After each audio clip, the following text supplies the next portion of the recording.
Dernière étape de la Grande Odyssée Savoie-Mont-Blanc 2021. Valseny et ses 5 villages, l'authenticité montagnarde. Une étape aujourd'hui exigeante en 2 parties avec un bivouac en altitude et en autonomie totale. Un bivouac qui va exiger un travail de l'équipe vétérinaire plus important qu'à l'habitude. Sandrine est avec nous, c'est notre chef veto. Sandrine, aujourd'hui, pour vous aussi, c'est exigeant. C'est très exigeant parce qu'on est à la fin de la Grande Odyssée Savoie-Mont-Blanc. On a des organismes qui ont déjà fatigué, qui ont travaillé. Et donc, il faut s'assurer tout d'abord, avant de partir, que tous les chiens sont aptes à assurer cette étape. Ils vont dormir à la Belle Étoile cette nuit, tout en haut du Mont Cenis. Donc, l'équipe vétérinaire va être sur le pied de guerre, là-haut, prêt à attendre toute la nuit, à leur côté, s'il y a besoin de faire des soins. Une étape qui s'annonce époustouflante. Accrochez-vous pour le go!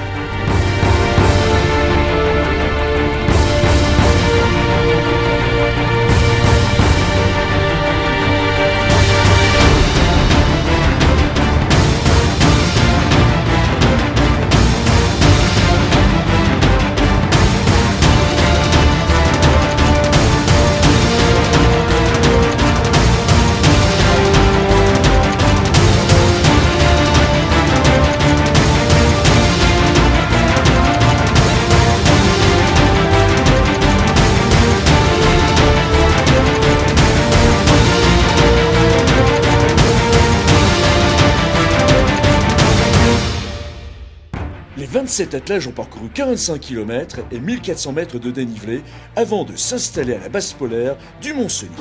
Là-haut, on arrête le chronomètre jusqu'au départ du lendemain matin. Alors l'étape parfaite, les chiens sont super bien et la montée au top. Des conditions idéales, une piste bien dure qui glisse bien, les chiens ils ont pu dérouler, prendre de belles allures, du coup tout le monde s'est fait plaisir, voilà. Les chiens et le musher. On est parti vraiment tranquille dans la montée. Les chiens étaient vraiment en forme, ils ont gazé, alors je voulais qu'ils maintiennent une allure modérée. Pour moi aujourd'hui c'était magnifique, j'ai retrouvé mes chiens, on a retrouvé de la bonne neige, c'était vraiment des pistes super agréables, avec des longs plats roulants et tout ça, et puis une magnifique montée. Aujourd'hui c'était la meilleure journée de toute ma Grande Odyssée. C'est une super étape, c'était celle qui aurait pu être la plus terrible et c'est celle qui avait les meilleures conditions en fait. La piste était très bien, était très froide.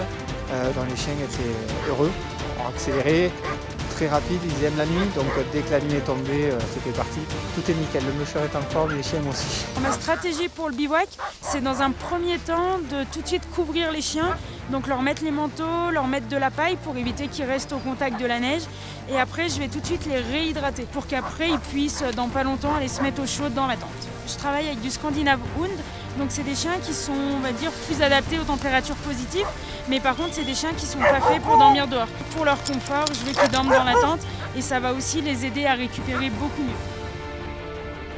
Demain, les temps cumulés des 2 jours donneront les résultats de l'étape complète.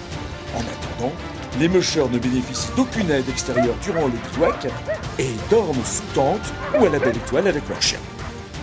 Dernière ligne droite, demain à l'arrivée à Valseny-Lens-le-Bourg pour clore l'édition et remettre les prix aux meilleurs.